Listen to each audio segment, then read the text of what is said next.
মৃত্যু যন্ত্রণা খুবই কষ্ট পায়, তো মানুষ কেউ চায় না যে ভালো হয়ে যাক, সবাই কি চায় যে তাড়াতাড়ি জানটা বেরিয়ে যাক। কি হয় না এরকম?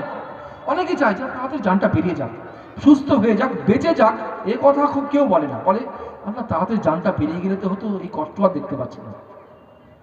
এক সাহাবার এই ঘটনা ঘটেছে, নবীজির কাছে খবর এলো, ইয়া রাসূলুল্লাহ সাহাবা জান বের হচ্ছে না, বড় কষ্ট পাচ্ছে, আমরা চাইছি তাড়াতাড়ি জান বেরিয়ে যাক। নবীজি স্বয়ং চলে এলেন সাহাবার বাড়িতে, এসেই ওনার মাকে ডাকলেন। বৃদ্ধা মা জীবিত ছিলেন, ডেকে বলছেন নবীজি, আম্মা জান আপনি কি আপনার ছেলেকে ক্ষমা করেছেন? তো আম্মা বলছেন, না আমি আমার ছেলেকে ক্ষমা করবো না, ওর দ্বারা আমি খুব বড় কষ্ট পেয়েছি, ওকে আমি ক্ষমা করবো না। তো বিশ্বনবী ওই মায়ের পরীক্ষা নেওয়ার জন্য কি করলেন, সাহাবাদের বলে এক কাজ করো তো, মা যখন ক্ষমাই করছে না, কাঠখড়ি জোগাড় করো, কাঠখড়ি নিয়ে এসো আর এখানে আগুন জ্বালাও, আর ওর ছেলেকে হাত পা বেঁধে ওর মায়ের সামনে আগুনে ফেলে দেয়। মায়ের পরীক্ষা নেওয়ার জন্য নবীজি বললেন। আর নবীজির একথার হুকুমের সঙ্গে সঙ্গেই সাহাবাইকেরা ব্যতিগ্রস্ত হয়ে পড়েছেন কাঠখড়ি গোছানোর জন্য। তারা মা কাঁদতে কাঁদতে বলছে, ইয়া রাসূলুল্লাহ আমার ছেলেকে আমার সামনে পোড়াবেন না, ইয়া রাসূলুল্লাহ আমার ছেলেকে আমার সামনে পোড়াবেন না, আমি আমার ছেলেকে ক্ষমা করে দিলাম। সাহাবাইকেরা বলছেন, এ মায়ের ক্ষমা হওয়ার সঙ্গে সঙ্গে যখন মা বলল আমি ছেলেকে ক্ষমা করে দিলাম, এর পরে পরেই ছেলে কালেমা পড়তে পড়তে ইন্তেকাল করলো। ইন্না লিল্লাহি ওয়া ইন্না ইলাইহি রাজিউন। ওলামায়ে কেরাম লিখেছেন, যদি মা সন্তুষ্ট থাকে কালেমা নিয়ে মওত হওয়া বড় মুশকিল। নিয়তের এত বড় দাম। এই জন্য আমরা সকলে আজকে নিয়ত করি যে যেগুলো শুনবো সেগুলো মানবো। এই নিয়ত করে যদি শুনি আর শোনার পরে যদি আমাদের ইন্তেকাল হয়ে যায়, কেননা আমাদের ইন্তেকাল তো হবেই হবে, মৃত্যু তো হবেই হবে। আল্লাহ তাআলা মাননেওয়ালা যারা সাহাবাদের মতো মাননেওয়ালা, কেমন সাহাবায়ে কেরাম বলতেন, সামি'না ওয়া আতা'না, আমরা শুনেছি আর মেনেছি, শুনেছি আর মেনেছি। আমরা যদি নিয়ত করে নিই আমরা শুনবো আর মানবো, তো আল্লাহ তাআলা সাহাবাদের মতো মাননেওয়ালাদের সাথে আমাদের হাসর করবে। এই জন্য বাংলা একটা কথা বলে, যার শেষ ভালো তার সব ভালো। কি বলেন? যার শেষ ভালো তার সব ভালো।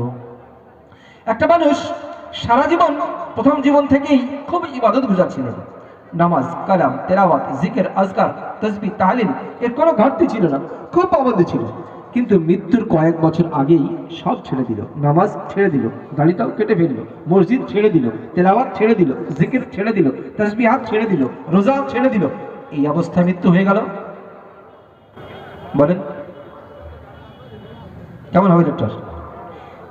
এই লোকটার শেষটা ভালো হলো না। যার শেষ ভালো তার সব ভালো। আবার বলেন, যার শেষ ভালো তার সব ভালো। এই একটা শেষটা ভালো হলো না, তো এর ভালোটা আশা করা যায় না। আরেকজন ব্যক্তি সারা জীবন খোদার নাফরমানি করে কাটিয়েছে, সারা জীবন খোদার নাফরমানি করে কাটিয়েছে, গুনাহের তার ভান্ডার রয়েছে। কিন্তু মৃত্যুর পূর্বে সমস্ত গুনাহ থেকে আল্লাহ দরবারে তওবা তিল্লা করে নিয়ে নেকির কাজে লেগে গেল। আর তাহাজ্জুদের নামাজ পড়তে পড়তে সেজদার অবস্থায় তার ইন্তেকাল হয়ে গেল। বলুন এই লোকটার মৃত্যুটা কেমন হলো? যার শেষ ভালো তার সব ভালো। তো আমরা আমাদের শেষটা ভালো হতে চাই না, চাই না? আপনারা বলেন আগে, আমাদের শেষটা ভালো হোক এটা চাই আমরা? যদি চান এই শেষটা ভালো কি করে হয় তার দু চারটি কথা বলবো, সময় অল্প, যদিও লম্বা বলার সময় নেই, অল্প সময়ের মধ্যে শেষ ভালো হওয়ার কয়েকটা কথা বলে আমি কথা শেষ করবো। শেষ ভালো কি করে হবে আমাদের? শেষ ভালো হয়, একজন সাহাবা নবীজির কাছে এসে বলছেন, ইয়া রাসূলুল্লাহ আপনি আমাকে এমন একটা আমল বলে দিন যে আমলটা করলে আমি জান্নাত চলে যাব। একটা আমল বলে দিন আমাকে ইয়া রাসূলুল্লাহ। নবীজি বললেন, কুল আমানতু বিল্লাহি সুম্মা ইসতাকিম। নবীজি একটাই কথা বললেন, উনি একটা আমল চেয়েছিলেন, নবীজি একটা আমল দিলেন, বললেন বলো আমানতু বিল্লাহি, আমি এক আল্লাহর উপরে ঈমান আনলাম, এই কথা বলো।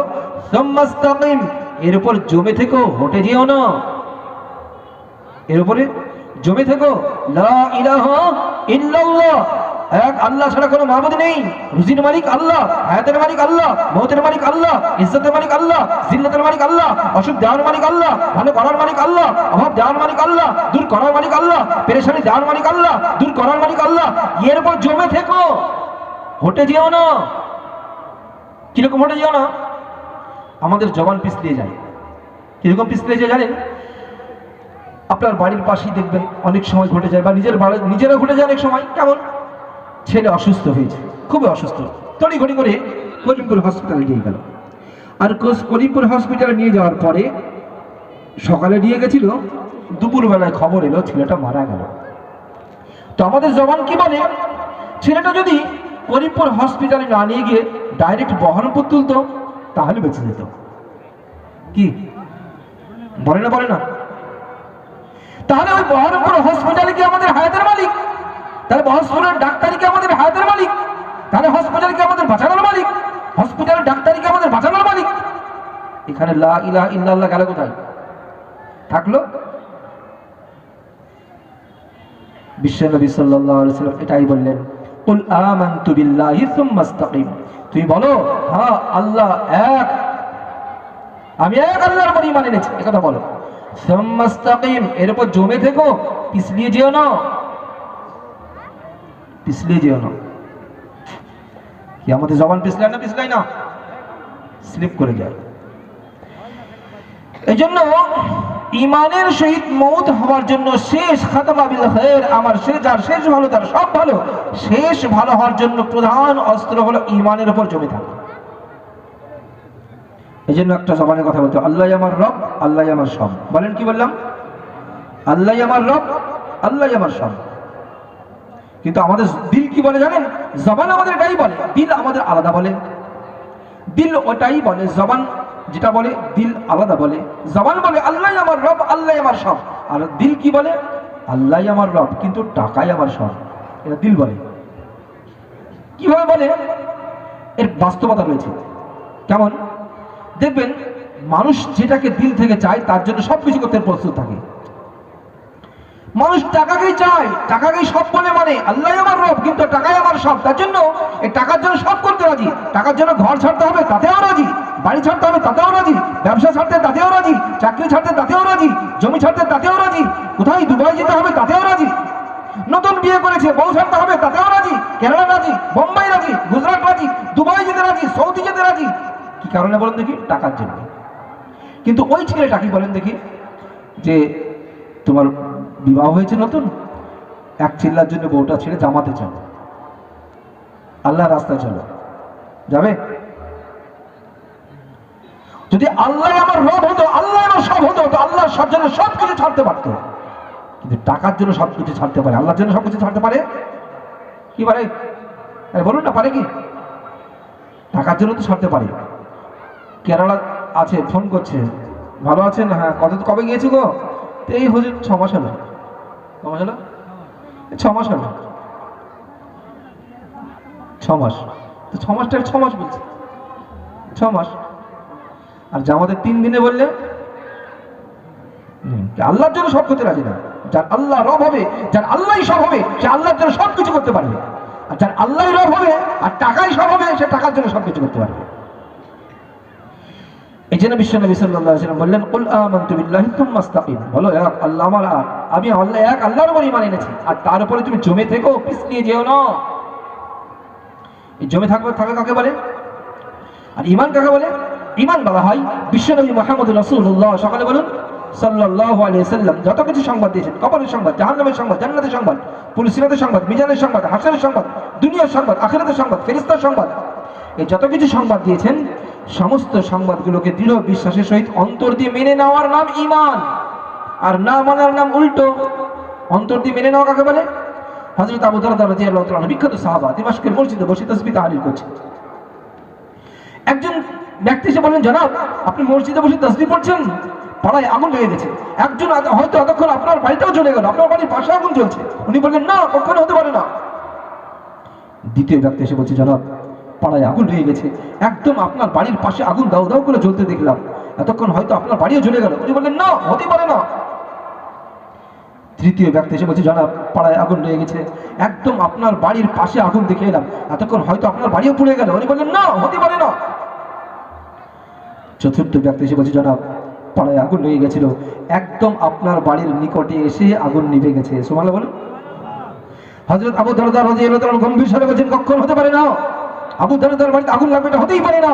এই জন্য হতে পারে না, আমি আমার বিশ্বনবী মুহাম্মদ রাসূলুল্লাহ সাল্লাল্লাহু আলাইহি সাল্লামের কাছে শুনেছি, যে ব্যক্তি সকালবেলায় বাড়ি থেকে বের হওয়ার সময় এই দোয়া পড়ে বের হয়, আল্লাহুম্মা আনতা রাব্বি লা ইলাহা ইল্লা আনতা আলাইকা তাওয়াক্কালতু ওয়া আনতা রাব্বুল আরশিল আযীম, মা শা আল্লাহু কানা ওয়া মা লাম ইয়াশা লাম ইয়াকুন লা হাওলা ওয়া লা কুওয়াতা ইল্লা বিল্লাহিল আলিয়্যিল আযীম, وأعلم أن الله على كل شيء قدير وأن الله قد أحاط بكل شيء علما اللهم إني أعوذ بك من شر نفسي ومن شر كل دابة أنت آخذ بناصيتها إن ربي على صراط مستقيم আমার বিশ্বনবী বলেছেন যে ব্যক্তি সকালবেলা এই দোয়া পড়ে বের হয় সকাল থেকে সন্ধ্যা পর্যন্ত আর যে সন্ধ্যাবেলা এই দোয়া পড়ে বের হয় সন্ধ্যা থেকে সকাল পর্যন্ত তার জান মাল আমল ইজ্জত সবকিছু আল্লাহর রহমতে ফেরেশতাদের হিফাজত করে। আমি আবু দারদা আজ বিশ্বনবীর সেই পবিত্র জবানের পবিত্র বাণী পড়ে বেরিয়েছি, এরপরেও যদি আমার বাড়িতে আগুন লেগে যায় নাউজুবিল্লাহ সত্য রাসূলের মুখের সত্য বাণী মিথ্যা হয়ে যাবে, এটা সম্ভব নয়। সুতরাং আবু দারদার বাড়িতে আগুন লাগাও সম্ভব না। সুবহানাল্লাহ। একে বলে ঈমান, একে বলে ঈমান। এক নয় দুই নয়, তিনজন ব্যক্তি সাক্ষী দিয়ে গেল জনাব আপনার পাশের বাড়িতে আগুন চলছে, এতক্ষণ হয়তো আপনার বাড়িতে আগুন লেগে গেল। আবু দারদা রাদিয়াল্লাহু তাআলা ডোন্ট কেয়ার, কোনো পরোয়া নেই। কেন পরোয়া নেই? সারা পৃথিবীর মানুষের কথা একদিকে, আমার রাসূলের কথা একদিকে, আমার বিশ্ব নবী বলেছেন বিপদ আসতে পারে না, তো সারা পৃথিবীর মানুষ সাক্ষী দিলেও বিপদ আসতে পারে না।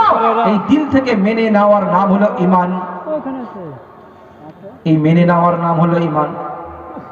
আমার মতো যদি দুর্বল ঈমানদার হতো তো কি ভাবতাম জানেন? দোয়া তো পড়েছি কিন্তু হাওয়াটা যদি আমার বাড়ির দিকে যায় তাহলে কি হবে? আপনাদের কথা বলছি না আমি, আমার মতো দুর্বল ঈমানদার। দোয়া তো পড়েছি কিন্তু হাওয়াটা যদি আমার বাড়ির দিকেই যায় তাহলে কি হবে? কিন্তু আল্লাহ তাআলা বলেন ওয়া মা ইয়ানতিকু আনিল হাওয়া ইন হুয়া ইল্লা ওয়াহয়ুন ইউহা। এই নবী তো এমন নবী যে নবী এমন কোনো কথাই বলেন না যে কথা স্বয়ং আল্লাহ না বলে নেন, অর্থাৎ নবী ও কথাই বলেন যে কথা আল্লাহ বলিয়ে নেন। এই নবীর কথা নয়, নবী ও কথাই বলেন যে কথা আল্লাহ বলিয়ে নেন। সেই নবী বলছেন যে বিপদ আসতে পারে না, তো সারা পৃথিবীর মানুষের কথা একদিকে হলেও নবী বলেছেন বিপদ আসতে পারে না, আসতেই পারে না। কোন নবী বলেছেন? যে নবীকে নবী হওয়ার জন্য গাছ সাক্ষী দেয়, যে নবীকে নবী হওয়ার জন্য পাথর সাক্ষী দেয়, যে নবীকে নবী হওয়ার জন্য আসমানের চাঁদ সাক্ষী দেয়, সেই নবীর কথা। একজন ইহুদি যুবক এসে বলছে মুহাম্মদ তুমি যদি প্রকৃত আল্লাহর নবী হও বলো তোমার সাক্ষী কি, তুমি নবীদের সাক্ষী কি বলো। বিশ্বনবী সাল্লাল্লাহু আলাইহি ওয়াসাল্লাম বললেন আচ্ছা ওই জঙ্গলের কিনারার যে বাবলার চারাটা আছে ওই বাবলার চারাটা যদি সাক্ষী দেয় আমি আল্লাহর নবী তো তুমি মানবে? তো ইহুদি যুবক আশ্চর্য হয়ে বলছে গাছ কি করে সাক্ষী দেবে? হ্যাঁ অবশ্যই মানবো, গাছ যদি সাক্ষী দেয় আপনি নবী অবশ্যই মানবো। সাহাবায়ে কেরাম রাদিয়াল্লাহু তাআলা আলাইহিম আজমাইন বলেন বিশ্বনবী সাল্লাল্লাহু আলাইহি ওয়াসাল্লাম হাতের আঙ্গুল দিয়ে ইশারা করলেন, আর নবীর হাতের আঙ্গুলের ইশারার সঙ্গে সঙ্গে গাছ মাটিকে ফাটতে ফাটতে সোজা নবীজির কাছে এসে গেল, এসে মাথা নিয়ে বলছে আসসালামু আলাইকা ইয়া রাসূলুল্লাহ আশহাদু আল্লা ইলাহা ইল্লাল্লাহ ওয়া আশহাদু আন্না মুহাম্মাদান আবদুহু ওয়া রাসূলুহু। সুবহানাল্লাহ বলেন। ইহুদি যুবক দেখছে যাকে গাছ সাক্ষী দিয়ে দিল, গাছ এসে বলছে আমি সাক্ষ্য দিচ্ছি আল্লাহ ছাড়া কোনো মাবুদ নেই এবং আমি আরো সাক্ষ্য দিচ্ছি মুহাম্মদ সাল্লাল্লাহু আলাইহি সাল্লাম আল্লাহর বান্দা এবং সত্য রাসূল। গাছ সাক্ষী দিচ্ছে। ইহুদি যুবক বলছে যাকে গাছ সাক্ষী দেয় নবী বলে সেই নবী ছাড়া আর কেউ হতে পারে না, অবশ্যই সেই নবী, সেও কালেমা পড়ে ইসলাম কবুল করলেন। সুবহানাল্লাহ বলে। সেই নবীর কথা যে নবীকে নবী হওয়ার জন্য গাছ সাক্ষী দেয়, সেই নবীর কথা যে নবীকে নবী হওয়ার জন্য পাথর সাক্ষী দেয়। আবু জাহেল একদিন হাতে কিছু পাথর নিয়েছে, পাথর নিয়ে বলছে মুহাম্মদ তুমি যদি প্রকৃত আল্লাহর নবী হও বলো আমার হাতে কি আছে। বিশ্বনবী সাল্লাল্লাহু আলাইহি ওয়াসাল্লাম বলেন চাচা আপনার হাতে কি আছে সেটা আমি বললে ভালো হবে না আপনার হাতে যে আছে সেই বললে ভালো হবে? তো আবু জাহেল অবাক, হাতে যে আছে সে কি করে বলবে? কি ধৈর্য থাকা যায় গো? তো যাহা তাই হোক, হাতে যে আছে সেই বলুক। বিশ্বনবী মুহাম্মদুর রাসূলুল্লাহ সকালে বলেন সাল্লাল্লাহু আলাইহি ওয়াসাল্লাম বলেন চাচা আপনি হাতটা কানে ধরুন। আবু জাহেল হাতটা কানে ধরেছে, হাতের মধ্যে পাথর রাখা ছিল, প্রতিটা পাথরের করার একই আওয়াজ আসছে আশহাদু আল্লা ইলাহা ইল্লাল্লাহু ওয়া আশহাদু আন্না মুহাম্মাদান আবদুহু ওয়া রাসূলুহু। পাথর বলছে আমি সাক্ষ্য দিচ্ছি আল্লাহ ছাড়া কোনো মাবুদ নেই এবং আমি আরো সাক্ষ্য দিচ্ছি মুহাম্মদ সাল্লাল্লাহু আলাইহি সাল্লাম আল্লাহর বান্দা এবং সত্য রাসূল।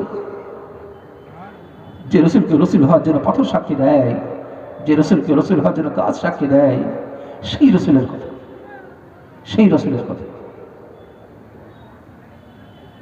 আবু জাহেলের ছেলে ইকরিমা এক ঝর্ণার কাছে দাঁড়িয়ে আছে, বিশ্বনবী সাহাবাদেরকে নিয়ে সফরে যাচ্ছিলেন, তো দেখছেন ইকরিমা আছে ওখানে। তো নবীজি নিয়ত করলেন যে ইকরিমাকে দাওয়াত দেওয়া দরকার ইসলামের। নবীজি আগে বাড়লেন, তো নবীজির আশা দেখে ইকরিমা বুঝতে পেরেছে এই নবী তো আমাকে দাওয়াত না দিয়ে ছাড়বে না, তো উনি পলিসি খাটালেন। ইকরিমা পলিসি খাটালো যে কি করে এই মুহাম্মদকে হ্যারাসমেন্ট করা যায় যাতে আমাকে আর দাওয়াত দিতেই না পারে। তো নবীজি পৌঁছতেই বলছে, আচ্ছা মোহাম্মদ, আপনি যদি প্রকৃত নবী হন তো দেখান দেখি এই ঝর্ণার কিনারায় এই পাথরটা রয়েছে। সাহাবায়ে কেরাম বলছেন যার আনুমানিক ওজন প্রায় 1 কুইন্টাল হবে। বলছি আপনি দেখান এই পাথরটা পানির ওপর দিয়ে ভাসতে ভাসতে পানির ওই কিনারায় চলে যাবে। বিশ্বনবী সাল্লাল্লাহু আলাইহি ওয়াসাল্লাম হাতের আঙুল দিয়ে ইশারা করলেন, আর নবীজির হাতের আঙুলের ইশারার সঙ্গে সঙ্গে পাথর পানির ওপর দিয়ে ভাসতে ভাসতে ওই কিনারায় চলে গেল। সুবহানাল্লাহ বলুন। আচ্ছা বলুন, 5 গ্রাম ওজনের একটা পাথর যদি আপনি পানিতে ফেলে দেন কতক্ষণ ভেসে থাকবে? জি এই ভাই বলছে 1 সেকেন্ডও ভাসবে না। ভাষার কথাই নয়, পাথরের পানিতে ভাষার কথাই নয়। তো পাথর ভাসতে ভাসতে যখন চলে গেল তো ইকরিমা দেখছে কাজ তো হলো না।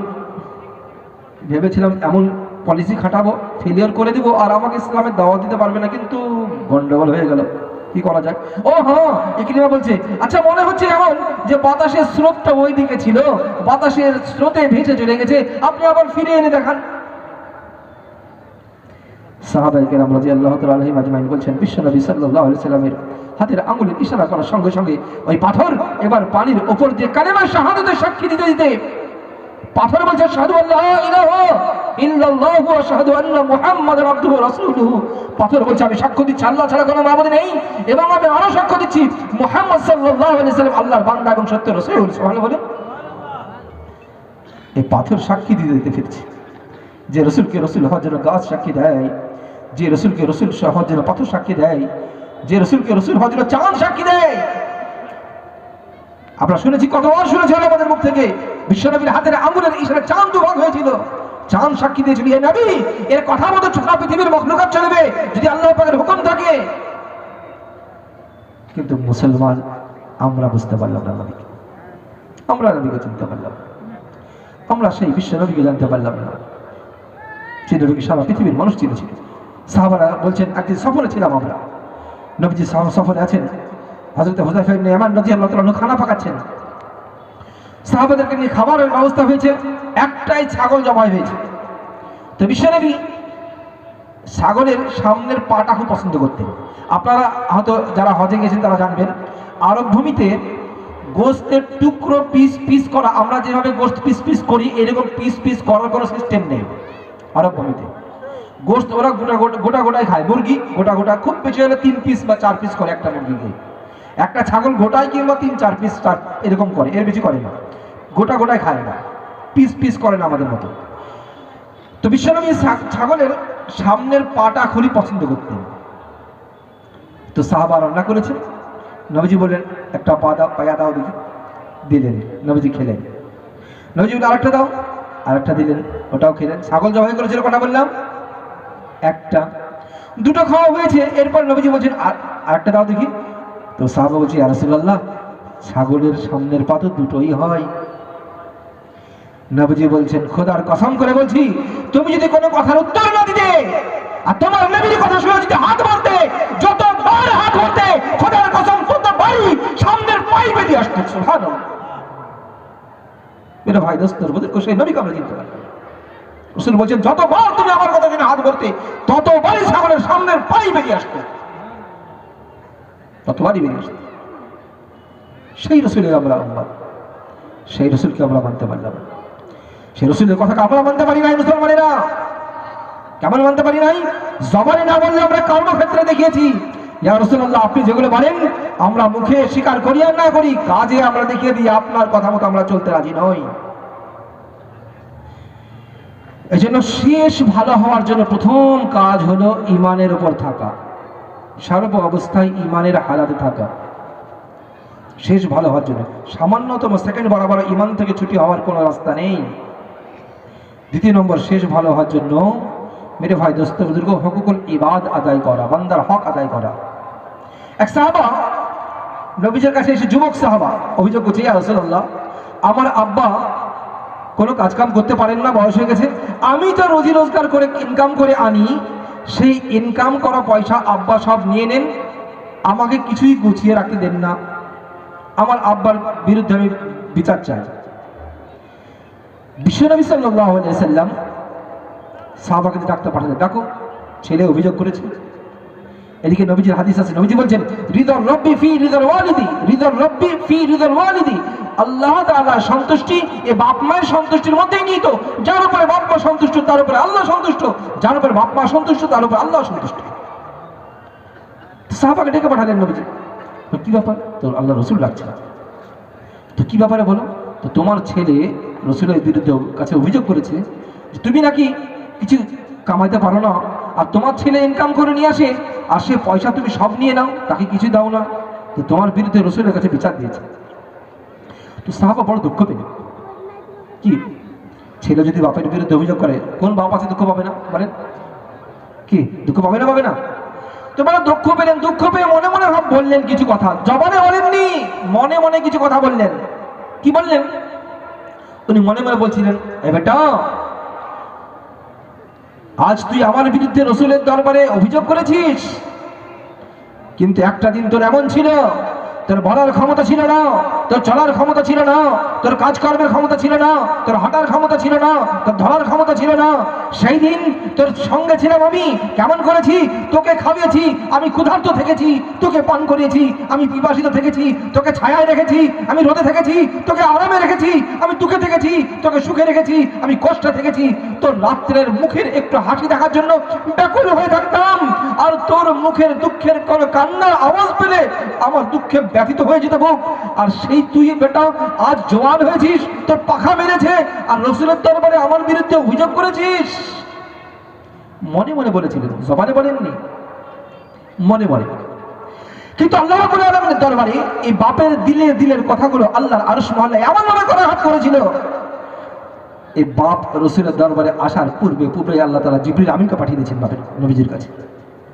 জিবরিল আমিন এসে বলছেন, ইয়া রাসূলুল্লাহ, আপনি আপনার যে সাহাবাকে ডাকতে পাঠিয়েছেন, ওই সাহাবা যখন আসবে, আপনি বিচার করার পূর্বেই ওর কাছে শুনতে চাইবেন ওই কথাগুলো, যে কথাগুলো ও বাড়িতে মনে মনে বলেছিল। জিবরাইল আমিন এসে গেছে আসমান থেকে। নবীজির কাছে যখন সাহাবা এলেন, নবীজি বলছেন, শোনো, তোমার বিচার পরে হবে, তোমার বিচার পরে হবে।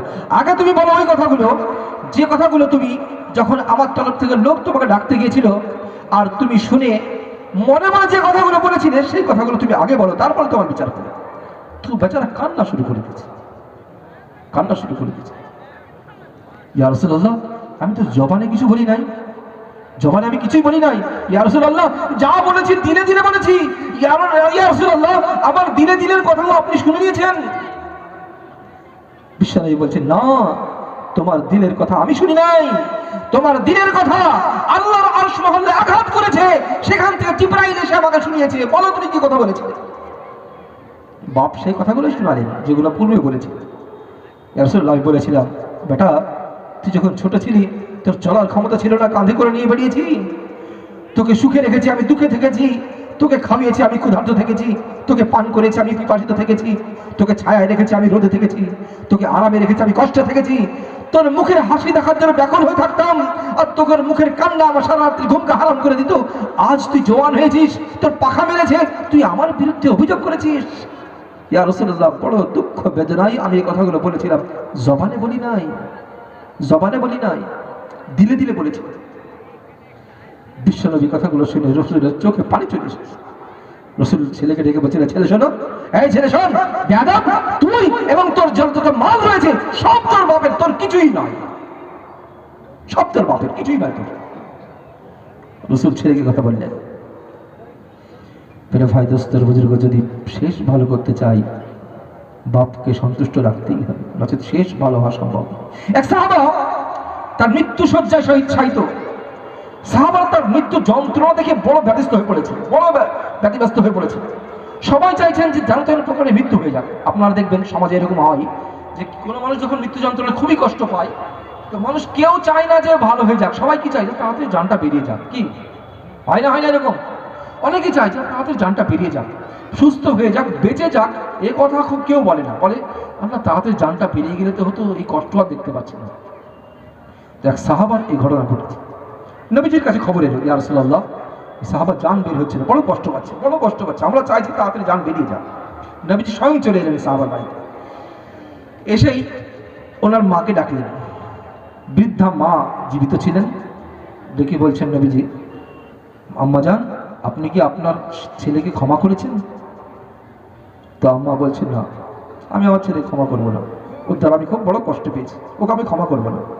তো বিশ্বনবী ওই মায়ের পরীক্ষা নেওয়ার জন্য কি করলেন, সাহাবাদের বলে এক কাজ করো তো, মা যখন ক্ষমাই করছে না, কাঠখড়ি জোগাড় করো, কাঠখড়ি নিয়ে এসো আর এখানে আগুন জ্বালাও, আর ওর ছেলেকে হাত পা বেঁধে ওর মায়ের সামনে আগুনে ফেলে দেয়। ওই মায়ের পরীক্ষা নেওয়ার জন্য নবীজি বললেন। আর নবীজির একথা হুকুমের সঙ্গে সঙ্গেই সাহাবাইকেরা ব্যতিগ্রস্ত হয়ে পড়েছেন কাঠখড়ি গোছানোর জন্য। তার মা কাঁদতে কাঁদতে বলছে, ইয়া রাসূলুল্লাহ, আমার ছেলেকে আমার সামনে পোড়াবেন না, ইয়া রাসূলুল্লাহ, আমার ছেলেকে আমার সামনে পোড়াবেন না, আমি আমার ছেলেকে ক্ষমা করে দিলাম।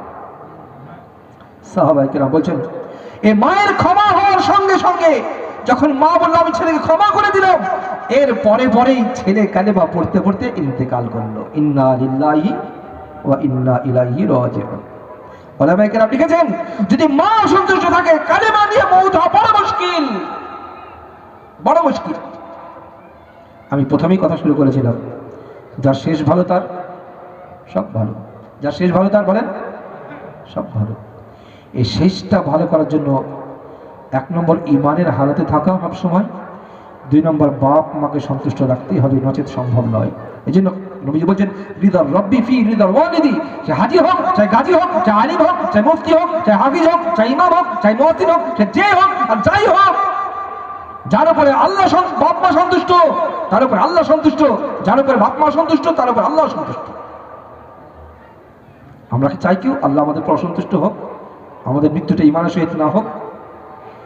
যদি না চেয়ে থাকি, যাদের বাপ মা বেঁচে আছে এখনো সুযোগ আছে, তাদের হাতে পায়ে ধরে ক্ষমা চেয়ে নিই, তাদের খেদমত করে সেবা করে জান্নাত কামিয়ে নিই। বুঝি বলছে, আল জান্নাতু তাহতা আকদামিল উম্মাহাত, মায়ের পায়ের তলায় হলো জান্নাত, মায়ের পায়ের তলায় জান্নাত। এই জন্য শেষ ভালো যদি চাই তো এটা লাগবেই, এটা লাগবেই। কিন্তু যাদের চলে গেছে তাদের কি করবেন, সুযোগ নেই। তারা প্রতিদিন ফজরের ফরজ নামাজ পর, প্রত্যেক ফরজ নামাজ পর এই দোয়াটি পড়ুন, রব্বির হামহুমা কামা রব্বায়ানি সগীরা, রব্বির হামহুমা কামা রব্বায়ানি সগীরা, এই নামাজটি পড়ুন। শেষ বিশ্বনবী সাল্লাল্লাহু আলাইহি সাল্লামের শেষ ভালো হওয়ার আরেকটি আমল, আমরা দেখবেন সমাজে অনেকের কথা বলে থাকে যে নামাজ না পড়লে কি হবে, আমাদের ঈমান ঠিক আছে, বলে না বলে না, নামাজ না পড়লে কি হবে, আমাদের ঈমান ঠিক আছে। আচ্ছা বলেন, নামাজ না পড়লে ঈমান ঠিক আছে, একটা বিশ্বনবীর হাদিস শোনাই, তারপর আপনাদেরকে প্রশ্ন করব। আম্মা জান আয়েশা রাদিয়াল্লাহু তাআলা বলেন, ইয়া রাসূলুল্লাহ, কিয়ামতের ময়দানে সমস্ত নবীর উম্মত একই প্ল্যাটফর্মে থাকবে, আদম আলাইহিস সালামের উম্মত যেখানে, ইব্রাহিম আলাইহিস সালামের উম্মত সেখানে, শীশ আলাইহিস সালামের উম্মত সেখানে, ঈসা আলাইহিস সালামের উম্মত সেখানে, মুসা আলাইহিস সালামের উম্মত সেখানে, আপনার উম্মত সেখানে, সমস্ত নবীর উম্মত একই ময়দানে। তো আপনি আপনার উম্মতকে চিনবেন কিভাবে, যাদের জন্য আপনি সুপারিশ করবেন? বিশ্বনবী সাল্লাল্লাহু আলাইহি ওয়াসাল্লাম বলেন, আয়েশা, তো উদাহরণ দিয়ে নবীজি বললেন, আয়েশা বলো দেখি, একটা মাঠের মধ্যে অনেকগুলো ঘোড়া বাঁধা আছে, একই জায়গায় অনেকগুলো ঘোড়া বাঁধা আছে, আর এই ঘোড়াগুলোর মধ্যে সব ঘোড়াগুলোই কালো কুচকুচে, কালো ঘোড়া। একটা ঘোড়া আছে চিতকাবরা, মানে পাখরা যাকে বলে। কিরকম পাখরা? যার মাথাটা সাদা, 2 পেটটা গোল করে সাদা, আর 4টে পা হাঁটু থেকে নিচটা সাদা, এইরকম একটা ঘোড়া আছে। বলো দেখি, ওই সাদা কালো মিক্স পাখরা ঘোড়াটি যার, তার কি নিজের ঘোড়া চিনতে কোনো অসুবিধা হবে? আম্মা জান আয়েশা রাদিয়াল্লাহু তাআলা বলেন, ইয়া রাসূলুল্লাহ, ও তো দূর থেকে বলে দেবে যে ওই যে একটা ঘোড়া আছে সাদা কালো মিক্স, ওটা আমার। বাকি কালো ঘোড়াগুলো যাদের, তাদের কি হবে? সবাইকে নিজ নিজ নিশানি খুঁজতে হবে, সবগুলোই তো কালো, আমার কোনটা নিশানি খুঁজতে হবে। কিন্তু যার ওই সাদা কালো মিক্স একটাই ঘোড়া ছিল, সে দূর থেকে বলে দেবে ওইটাই আমার ঘোড়া। বিশ্বনবী সাল্লাল্লাহু আলাইহি সাল্লাম এই উদাহরণ দেওয়ার পরে বললেন, আয়েশা, কিয়ামতের ময়দানে আমার উম্মতের মধ্যে যারা 5 ওয়াক্তের নামাজ পড়তো আর দিনে 5 বার ওযু করতো, এদের ওযুর অঙ্গগুলো মুখমণ্ডল ধৌত করেছিল, 2 হাত কনুই সময় ধৌত করেছিল, মাথা মুসাফা করেছিল, 2 পায়ের গিটার উপর পর্যন্ত ধৌত করেছিল, এই ওযুর 4টি অঙ্গ আল্লাহর নূরে ঝলমল করবে। যেমন আমরা এখান থেকে তাকালে দেখতে পাচ্ছি চারিদিকে অন্ধকার, রড লাইট গুলো ঝলমল করছে। বিশ্বনবী উদাহরণ দিয়ে বললেন, এই 4টি অঙ্গ আল্লাহর নূরে ঝলমল করবে, ঝলমল করবে। আমি নবী দেখে বুঝতে পারবো এটা আমার উম্মত, এটা আমার উম্মত, এটা আমার উম্মত। এরা বিপদগ্রস্ত হলে সুপারিশ করবে। সুবহানাল্লাহ বলুন। আপনাদের কাছে আমার এবার প্রশ্ন, যিনারা বলেন নামাজ না পড়লে কি হবে, ঈমান ঠিক আছে, বিশ্বনবী তাদের চিনতে পারবেন তো? আপনাদের কি মত? আচ্ছা, এমন হয় নাকি নামাজ পড়তো না কিন্তু দিনে 5 বার ওযু করতো, এরকম শুনেছেন নাকি? আজি নামাজ পড়তো না কিন্তু ওই যে হাদিস শুনেছিল, শোনার পর থেকে দিনে 5 বার ওযুটা করতো, এরকম করে পাগল আছে? করে কেউ? বোঝা গেল বিশ্বনবী সাল্লাল্লাহু আলাইহি সাল্লামের সুপারিশ পেতে গেলে যার শেষটা ভালো হবে সেই সুপারিশ পাবে, আর সুপারিশ পেতে গেলে নামাজ লাগবেই। কি লাগবেই? যে কথা আমাদের মৌলানা সাহেব মাগরিবের আগে বলছিলেন, ইশার আগে, কিয়ামতের ময়দানে যখন জান্নাতীরা জান্নাতে চলে যাবে, জাহান্নামীরা জাহান্নামে চলে যাবে, এই জান্নাতীরা জাহান্নামী ব্যক্তিদের দেখতে পাবে, দরজা দিয়ে দেখতে পাবে আর চিনতেও পারবে, আরে ভাই এরা তো আমাদের প্রতিবেশী, আমাদের গ্রামবাসী, আমার মুসলমান ভাই, আমার আত্মীয়। চিনতে পেরে জিজ্ঞাসা করবে, মা সালাকুম ফি সাকার, আরে ভাই আপনারা জাহান্নামে গেলেন কি কারণে? আমাদের মুসলমান ভাই ছিলেন, জুমার নামাজে দেখেছি, কুরবানি করতে দেখেছি, গোশত বিক্রি করতে দেখেছি, চামড়ার টাকা বিক্রি করতে দেখেছি, ঈদের ময়দানে দেখেছি, আজ আপনারা জাহান্নামে গেলেন কেন? এই প্রশ্নের কয়েকটা উত্তর দিবেন তিনারা, জাহান্নামে যাওয়ার কয়েকটা উত্তর দিবেন, কয়েকটা উত্তর। তার প্রথম উত্তর হবে লাম নাকু মিনাল মুসাল্লিন, আমরা নামাজ পড়তাম না। নাউজুবিল্লাহ পড়ুন। প্রথম উত্তর হবে নামাজ পড়তাম না। যারা এই কথা বলেন নামাজ না পড়লে ঈমান ঠিক আছে, ভেবে দেখুন জাহান্নামে যাওয়ার প্রথম কারণ জাহান্নামীরা বলবেন, তারা নিজের সমান স্বীকার করবে, কোরআন তার সাক্ষী যে আমরা নামাজ পড়তাম না। জাহান্নামে যাওয়ার প্রথম কারণ হচ্ছে নামাজ না পড়া। আজ মুসলমান কিভাবে? আরে নামাজ পড়াটা ভালো কাজ, নামাজ পড়া, হ্যাঁ নামাজটা ভালো কাজ। আপনি যাবেন নামাজের কথা বলতে, হ্যাঁ আপনারা ঠিকই বলছেন, নামাজ পড়াটা ভালো কাজ, কিন্তু মেরে ভাই দোস্ত বুজুর্গ, নামাজ ভালো কাজ নয়, নামাজ ভালো কাজ নয়, নামাজ জরুরি কাজ, অতি আবশ্যক কাজ। কেমন? খাওয়াটা ভালো কাজ নয়, খাবারটা জরুরি। পায়খানাটা ভালো কাজ নয়, পায়খানা ফেরা জরুরি, নাহলে হাসপাতাল ভর্তি হতে হবে আপনাকে, এটা জরুরি। নামাজটা ভালো কাজ নয়, নামাজটা জরুরি। খাবারটা যেমন জরুরি, পায়খানা ফেরা যেমন জরুরি, নামাজ পড়া ওই রকম জরুরি কাজ। এটা উদাহরণ দিলাম, এখানে ভেবেন না যে মৌলানা পায়খানার সঙ্গে তুলনা দিল নামাজের, নাউজুবিল্লাহ, এরকম ব্যাপার নয়। জরুরি বিষয়টা বোঝাচ্ছি আপনাদের।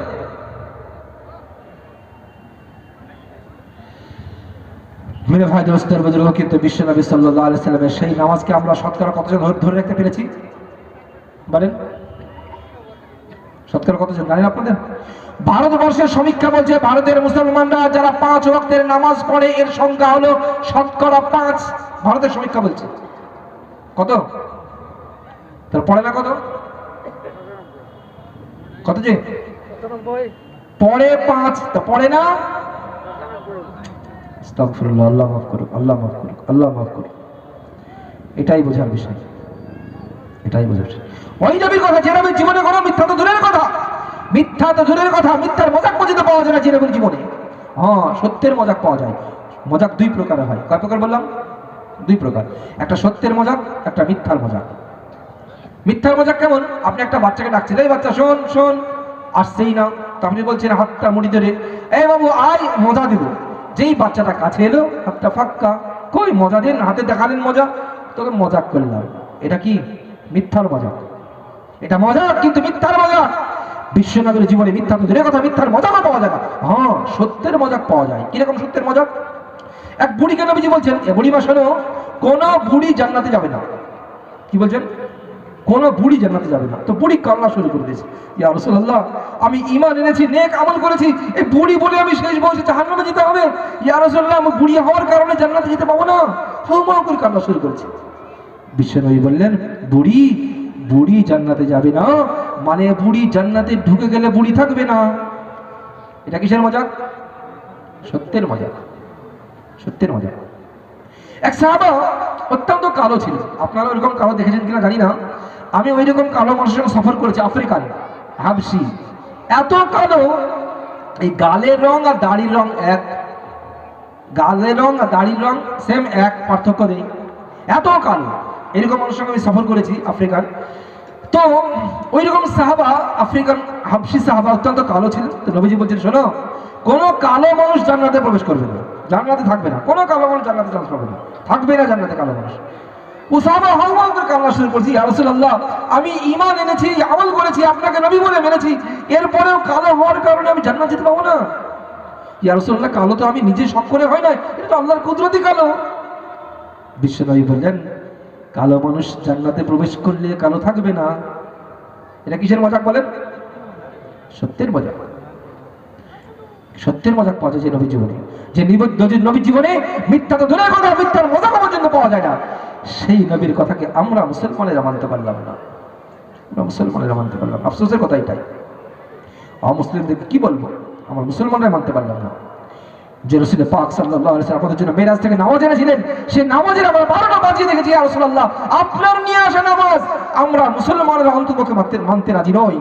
এই জন্য ওলামায়ে কেরাম একটা কথা বলেন, অনেক ওলামায়ে কেরাম, যে মানুষের কাছে যখন আমরা নামাজের কথা বলি তো এই কথা বলে যে আপনারা বলছেন তাই, আমাদের নামাজ পড়ার টাইম কোথায়? সারাদিন ভাটায় ব্যস্ত থাকি, নামাজ পড়ার টাইম আছে আমাদের? আপনারা বলছেন তাই।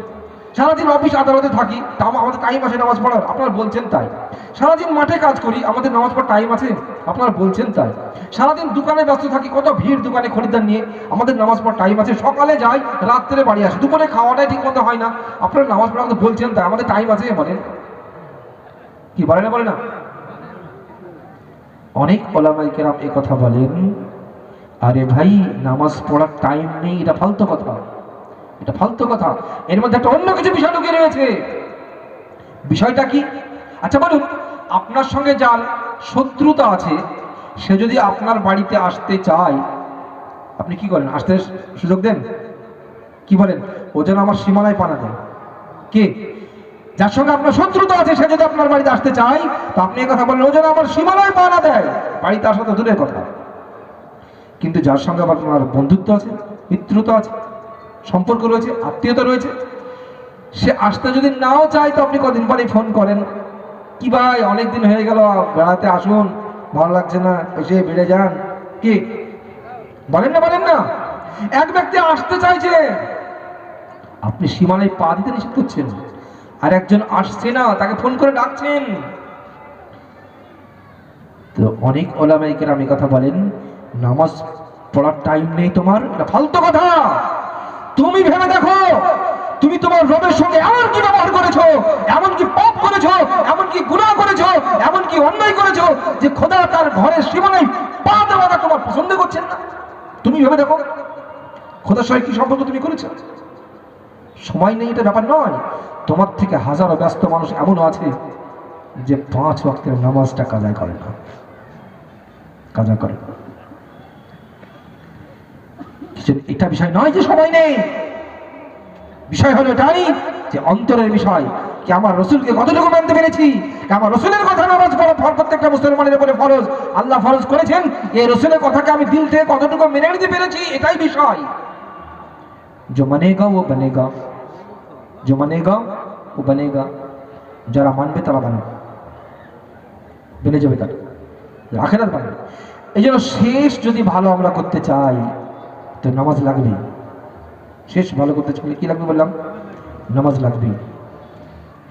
শেষ ভালো একটা ছোট্ট আমল আপনাদের বলে দিই। বিশ্বনবী সাল্লাল্লাহু আলাইহি ওয়াসাল্লাম বলেছেন, যে ব্যক্তি 5 ওয়াক্তের ফরজ নামাজ পড়, যে ব্যক্তি 5 ওয়াক্তের ফরজ নামাজ পড় আয়াতুল কুরসি পড়বে, তার আর জান্নাতের মাঝখানে কোনো ব্যবধান থাকে না, ব্যবধান শুধুমাত্র মৃত্যু, মরলেই জান্নাত, মরলেই জান্নাত। শেষ ভালো হওয়ার আমল। যে ব্যক্তি 5 ওয়াক্তে নামাজ পড়ার পরে কি পড়ে বললাম? ফরজ নামাজ পড়ে আয়াতুল কুরসি পড়ে, আয়াতুল কুরসি।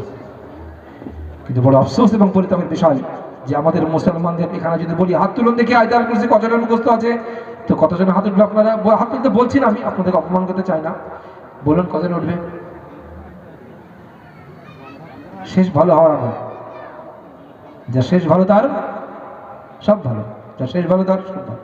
শেষ ভালো হওয়ার জন্য প্রতি ফরজ নামাজ পড় আয়াতুল কুরসি পড়া, ফরজ নামাজ পড়, তার মানে কি নামাজ মাস্ট, নামাজ পড়তে হবে, নামাজ পড়েই ফরজ নামাজ।